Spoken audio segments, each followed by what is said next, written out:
Un homme a vécu toute sa vie pour un royaume qu'il n'a jamais vraiment connu. Il priait, il jeûnait, il servait. Mais au fond, il cherchait le mauvais royaume. Et peut-être que vous aussi, sans le savoir, vous faites la même chose.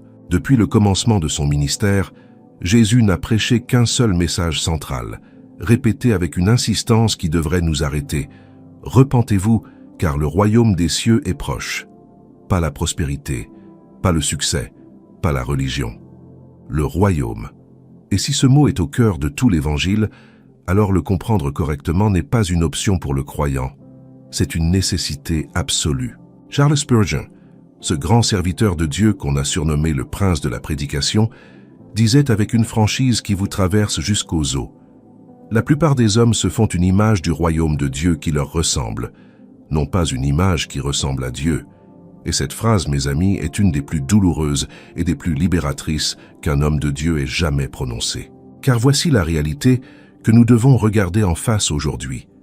Pendant des générations, le royaume de Dieu a été réduit à des bâtiments, à des rituels, à des habitudes religieuses transmises de parents à enfants. On a peint ce royaume avec les couleurs de notre culture, de nos traditions, de nos préférences humaines.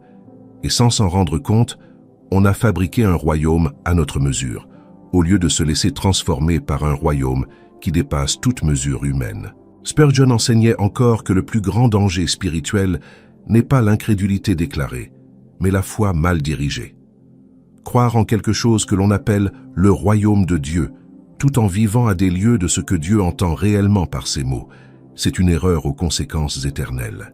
L'apôtre Paul, dans sa lettre aux Romains, écrit avec une clarté qui ne laisse aucune place au doute. Le royaume de Dieu ne consiste pas en nourriture et en boisson, mais en justice, en paix et en joie, par le Saint-Esprit. Ces trois mots, justice, paix, joie, ne sont pas des ornements décoratifs d'un discours théologique. Ce sont des réalités vivantes, intérieures, transformatrices. Ce sont les piliers d'un royaume que ni l'homme ni aucune institution humaine ne peut construire par ses propres forces. Et pourtant, combien de fois avons-nous entendu prêcher un royaume réduit à la prospérité matérielle? Combien de fois a-t-on laissé entendre que le signe de la faveur divine, c'est la santé du corps, le compte en banque bien garni, la vie sans épreuve? Mes amis, ce n'est pas le royaume dont Jésus a parlé. Ce n'est pas le royaume pour lequel il a prié, souffert et donné sa vie.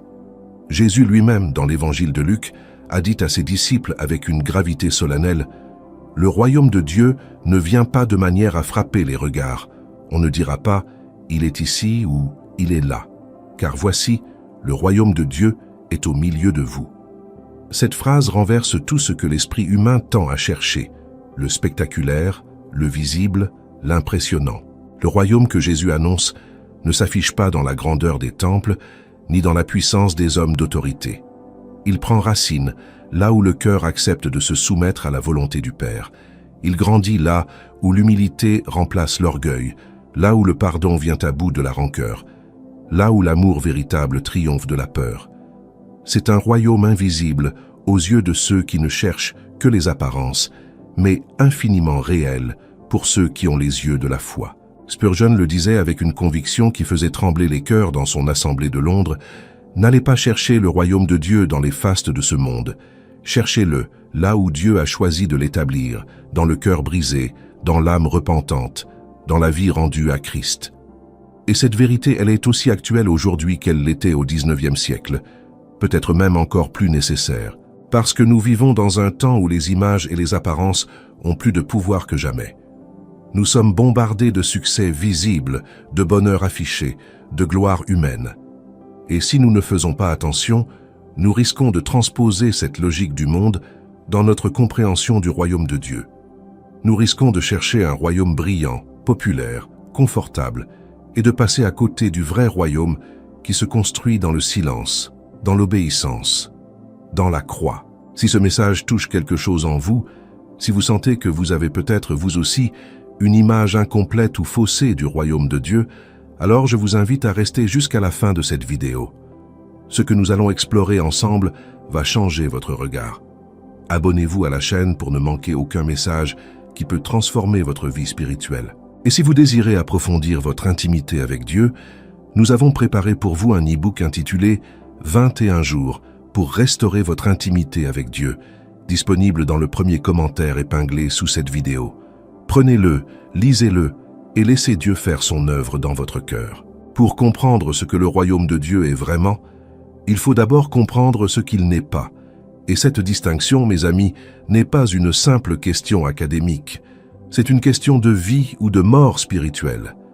Car un homme qui se trompe sur la nature du royaume qu'il cherche risque de marcher toute sa vie dans une mauvaise direction, convaincu d'avancer vers Dieu, alors qu'il s'éloigne de lui à chaque pas. La première grande confusion que nous devons démêler, c'est celle qui confond le royaume de Dieu avec l'institution religieuse. Pendant des siècles, des millions de croyants ont assimilé le royaume à leur dénomination, à leur tradition ecclésiastique, à l'ensemble des règles et des pratiques propres à leur communauté. Et cette confusion a produit des fruits amers. L'orgueil confessionnel, le mépris de ceux qui adorent différemment, et parfois même la violence commise au nom de Dieu. Mais Jésus n'a jamais dit « Construisez une institution et appelez-la mon royaume ». Il a dit « Cherchez d'abord le royaume de Dieu et sa justice ». Ce mot « chercher » implique une quête intérieure, un mouvement de l'âme, un désir qui ne se satisfait d'aucune structure humaine, aussi noble soit-elle. Le royaume de Dieu transcende toutes les dénominations, toutes les liturgies, toutes les traditions humaines.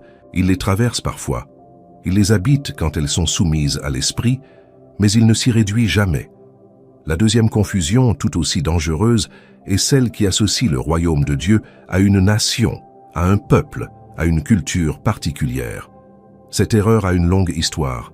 Elle a conduit des hommes à croire qu'ils étaient le peuple élu au sens exclusif du terme, que Dieu avait une préférence pour leur langue, leur race, leur civilisation. Mais l'évangile de Jean rappelle avec une force implacable que Dieu a tant aimé le monde, pas une nation, pas un groupe ethnique, mais le monde entier, qu'il a donné son Fils unique. Le royaume de Dieu n'a pas de frontières géographiques. Il n'est pas ancré dans une capitale terrestre. Il n'a pas besoin d'un gouvernement humain pour exister. Il s'étend partout, où un cœur se soumet à la seigneurie de Jésus-Christ. Il fleurit dans les bidonvilles d'Afrique comme dans les cathédrales d'Europe. Il est aussi puissant dans une prison que dans un palais. Il grandit dans le cœur d'une vieille femme qui prie en silence dans sa cuisine, autant que dans le ministère d'un prédicateur devant des milliers de personnes. La troisième confusion, peut-être la plus subtile, est celle qui réduit le royaume de Dieu à un futur lointain. Combien de croyants vivent leur foi comme une salle d'attente? Ils endurent le présent en espérant que tout ira mieux après la mort, que le vrai royaume ne commence qu'au-delà du tombeau.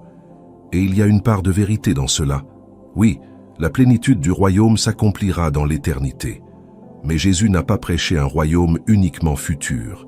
Quand Jésus guérissait les malades, quand il libérait les possédés, quand il pardonnait les pécheurs, quand il transformait l'eau en vin à la noce de Cana, il ne disait pas « Attendez le futur pour voir le royaume ».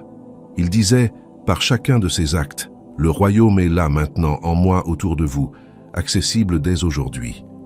L'évangile de Marc rapporte dès les premières lignes du ministère de Jésus cette proclamation éclatante. Les temps sont accomplis et le royaume de Dieu est proche. Repentez-vous et croyez à la bonne nouvelle.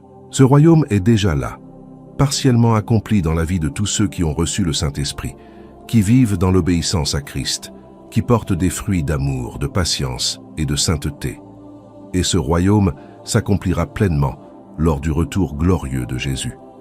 Nous vivons donc dans ce temps précieux qui est entre le déjà et le pas encore.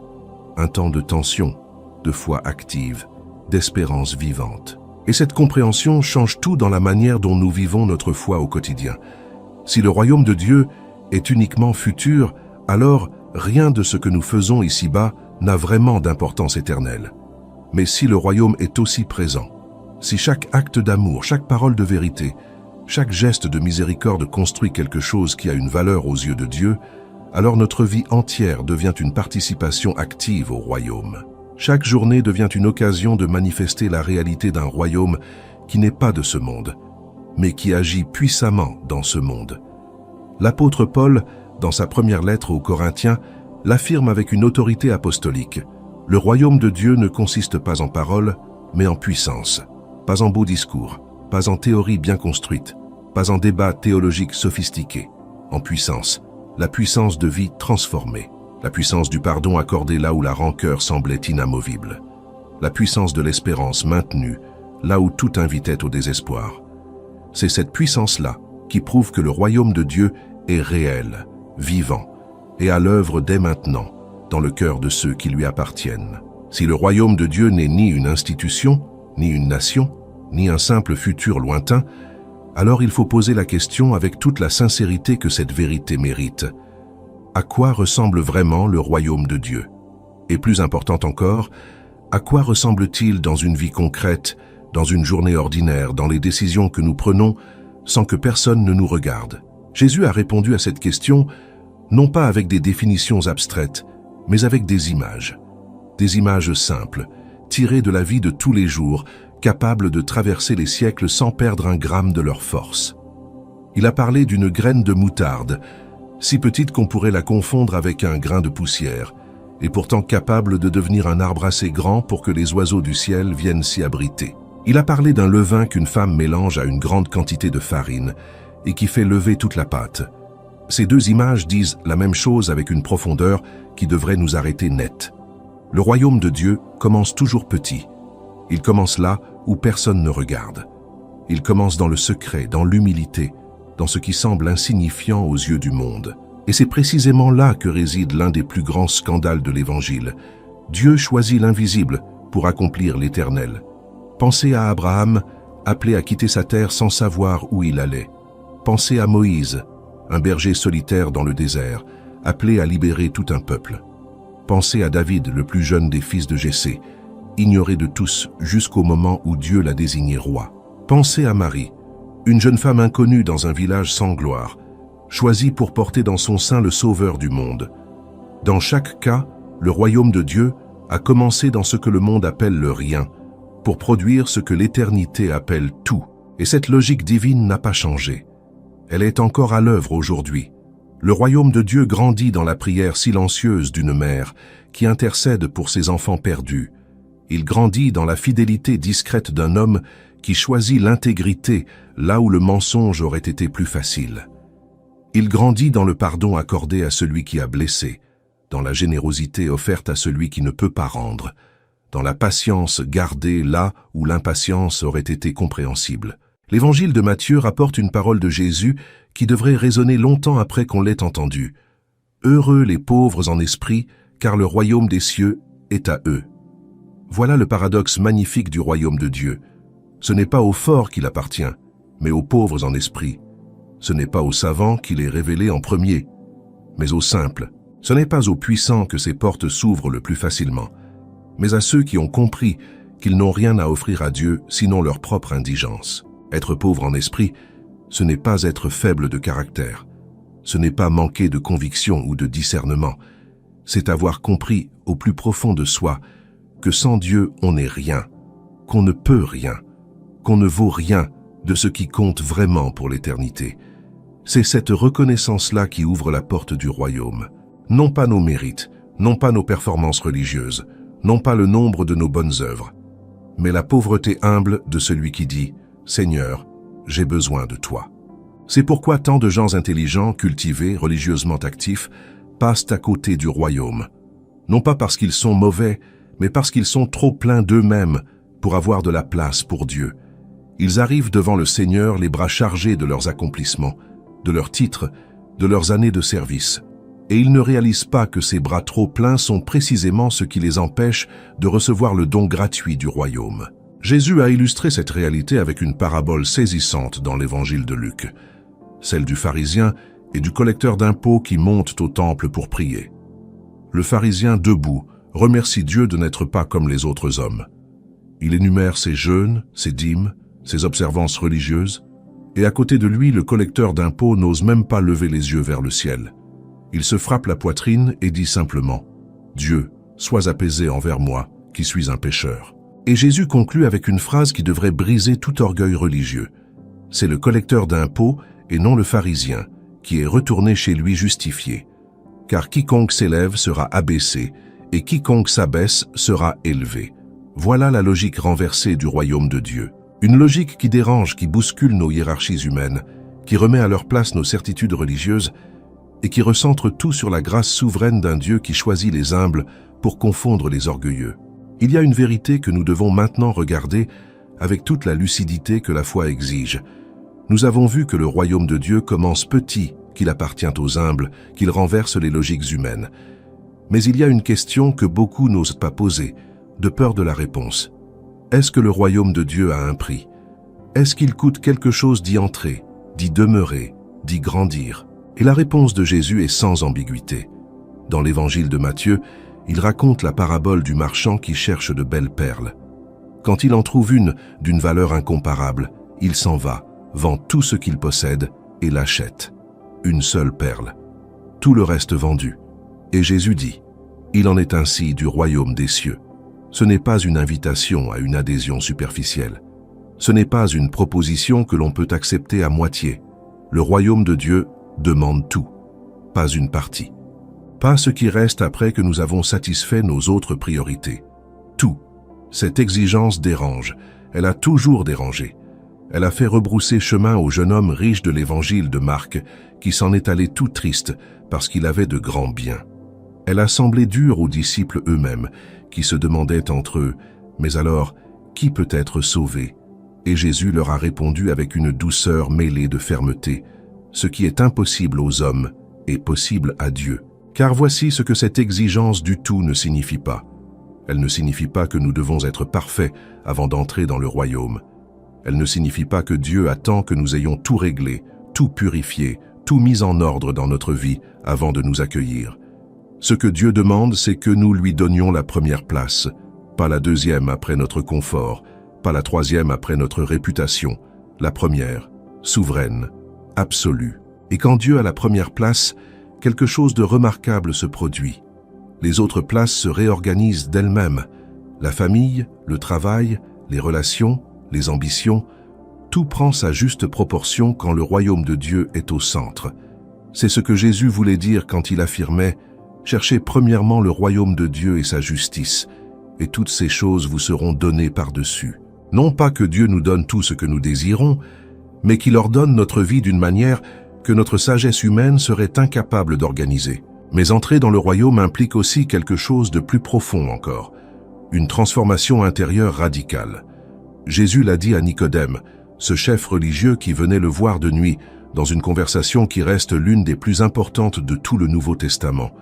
Il lui a dit, « En vérité, je te le dis, si un homme ne naît de nouveau, il ne peut voir le royaume de Dieu, naître de nouveau, pas s'améliorer, pas progresser graduellement, naître de nouveau. » Cette expression a été galvaudée, mal comprise, parfois réduite à une simple formule religieuse. Mais dans la bouche de Jésus, elle décrit une réalité aussi radicale que la naissance elle-même. Un enfant qui naît ne contribue en rien à sa propre naissance. Il ne peut pas se donner la vie. Il ne peut que la recevoir. Et de même, cette nouvelle naissance dont parle Jésus n'est pas le fruit de nos efforts religieux. Elle est l'œuvre souveraine du Saint-Esprit dans une âme qui s'abandonne à Dieu. L'apôtre Pierre l'exprime avec une beauté saisissante dans sa première épître. Nous avons été engendrés de nouveau pour une espérance vivante, par la résurrection de Jésus-Christ d'entre les morts. Une espérance vivante. Pas une espérance froide, théorique, lointaine. Une espérance qui bat, qui respire, qui change la manière dont on se lève le matin, dont on affronte l'adversité, dont on regarde les autres. Et cette nouvelle naissance produit des preuves visibles, non pas pour mériter le royaume, car le royaume est un don, pas une récompense, mais parce qu'une vie véritablement transformée par le Saint-Esprit ne peut pas rester silencieuse. Elle déborde. Elle aime là où elle n'aimait pas. Elle pardonne là où elle retenait la rancœur. Elle espère là où elle désespérait. Elle sert là où elle cherchait à être servie. L'évangile de Jean rapporte cette promesse magnifique de Jésus à ceux qui lui appartiennent. Celui qui croit en moi, des fleuves d'eau vive couleront de son sein. Des fleuves, pas un filet d'eau timide, pas quelques gouttes de bonté occasionnelle. Des fleuves. La vie du royaume n'est pas une existence étriquée, appauvrie, réduite à des interdictions et des obligations. C'est une vie débordante, généreuse, lumineuse, portée par la puissance de l'Esprit de Dieu qui habite en nous et qui nous pousse vers les autres avec un amour que nous n'aurions jamais pu fabriquer par nous-mêmes. Voilà le vrai visage du royaume de Dieu. Non pas une cage dorée faite de règles religieuses, mais une liberté profonde et ordonnée. Non pas un fardeau supplémentaire posé sur des épaules déjà épuisées, mais un joug doux et un fardeau léger, selon les propres mots de celui qui a dit « Venez à moi, vous tous qui êtes fatigués et chargés, et je vous donnerai du repos. » Nous avons vu que le royaume de Dieu est intérieur avant d'être extérieur, qu'il commence dans l'humilité, qu'il exige tout et qu'il produit une vie transformée. Mais il reste une dimension de ce royaume que beaucoup de croyants négligent, parfois sans s'en rendre compte, et cette négligence coûte cher à leur vie spirituelle. C'est la dimension communautaire du royaume de Dieu. Car le royaume n'est pas une affaire solitaire. Il ne se vit pas seul, dans son coin, loin des autres. Il existe dans notre époque une tentation très forte de construire une foi individualiste. Une foi que l'on pratique dans l'intimité de sa chambre, devant un écran, sans jamais s'engager profondément avec d'autres croyants, sans jamais se laisser connaître, bousculer, enrichir par la communauté. Et cette tentation est compréhensible. Les relations sont difficiles, les églises ont leurs imperfections, les blessures reçues en milieu religieux sont parfois très profondes. Mais Jésus n'a jamais imaginé un royaume de solitaires. Dès le début de son ministère, il a appelé des disciples, plusieurs, pas un seul. Il les a envoyés 2 par 2. Il a prié pour leur unité dans cette prière sacerdotale rapportée par l'évangile de Jean, en disant « Je prie afin que tous soient un comme toi, Père, tu es en moi et moi en toi, afin qu'eux aussi soient un en nous, pour que le monde croie que tu m'as envoyé. » L'unité des croyants n'est pas un détail organisationnel. C'est un témoignage au monde de la réalité du royaume. Quand des hommes et des femmes de caractères différents, de cultures différentes, de générations différentes, parviennent à s'aimer, à se pardonner, à se servir mutuellement au nom de Jésus-Christ, le monde voit quelque chose qu'il ne peut pas produire par lui-même. Il voit une preuve vivante que le royaume de Dieu est réel. Car l'amour fraternel authentique est un miracle. Il ne naît pas de la simple bonne volonté humaine. Il naît de la présence de l'Esprit Saint dans des cœurs qui ont choisi de mourir à eux-mêmes pour vivre pour les autres. L'apôtre Paul décrit cette réalité avec une image extraordinaire dans sa lettre aux Éphésiens. Il dit que l'Église est le corps de Christ et que chaque croyant en est un membre. Pas un spectateur, pas un abonné passif. Un membre vivant, actif, nécessaire. Comme dans un corps humain où chaque organe a sa fonction propre et où l'absence ou la défaillance d'un seul membre affaiblit l'ensemble, dans le corps de Christ, chaque croyant porte une responsabilité envers les autres. Chaque vie consacrée à Dieu contribue à la croissance du royaume d'une manière que nulle autre vie ne peut remplacer. Cela signifie que vous, oui vous qui regardez cette vidéo en ce moment, vous n'êtes pas un accident dans le plan de Dieu. Vous n'êtes pas une pièce interchangeable dans une machine anonyme. Vous êtes un membre unique, irremplaçable, du corps de Christ. Il y a quelque chose que Dieu veut accomplir à travers votre vie spécifique, à travers votre histoire particulière, à travers vos dons, vos expériences, même vos blessures, que nul autre ne peut accomplir à votre place. Et cette vérité devrait transformer la manière dont vous regardez votre propre vie. Non plus avec ce regard accusateur qui ne voit que les manquements et les échecs, mais avec le regard de la foi qui voit une vie tenue dans les mains d'un Dieu souverain qui n'a pas fini son œuvre. Le prophète Jérémie rapporte ces paroles de Dieu qui ont traversé les siècles pour arriver jusqu'à nous. « Car je connais les projets que j'ai formés sur vous, dit l'Éternel, projets de paix et non de malheur, afin de vous donner un avenir et une espérance. » La dimension communautaire du royaume implique aussi une responsabilité envers ceux qui sont en dehors. Jésus a envoyé ses disciples dans le monde entier, non pas pour s'isoler dans des communautés fermées sur elles-mêmes, mais pour être la lumière du monde et le sel de la terre. Ces 2 images sont fondamentales. Le sel ne sert à rien s'il reste dans la salière. La lumière est inutile si elle est enfouie sous un boisseau. Le royaume de Dieu est appelé à rayonner vers l'extérieur, à toucher les vies brisées, à atteindre les cœurs perdus, à transformer les communautés, les familles, les cultures. Cela ne veut pas dire que chaque croyant doit être un prédicateur public ou un missionnaire en terre étrangère. Cela veut dire que chaque vie consacrée à Dieu devient un point de lumière dans les ténèbres ordinaires du quotidien. La gentillesse inattendue envers un voisin difficile. La parole de vérité dite avec amour à un ami qui s'égare. la présence fidèle auprès d'une personne qui souffre dans la solitude. Ce sont des actes du royaume, des actes simples, invisibles aux yeux du monde, mais précieux aux yeux de celui qui voit dans le secret. Car le royaume de Dieu avance ainsi, pas uniquement à travers les grandes croisades et les mouvements de réveil spectaculaires, bien que Dieu puisse les utiliser aussi, mais aussi et peut-être surtout à travers la fidélité quotidienne de croyants ordinaires qui ont choisi de vivre pour quelque chose de plus grand qu'eux-mêmes, à travers des vies qui témoignent, par leur simple manière d'être au monde, que le royaume de Dieu est une réalité vivante, agissante, et infiniment plus belle que tout ce que ce monde peut offrir. Mes amis, le royaume de Dieu n'est pas là où la plupart le cherchent. Il n'est pas dans les fastes, ni dans la puissance humaine, ni dans les apparences religieuses. Il est là où un cœur humble s'abandonne à Dieu, là où l'amour véritable triomphe, là où l'Esprit Saint fait son œuvre en silence.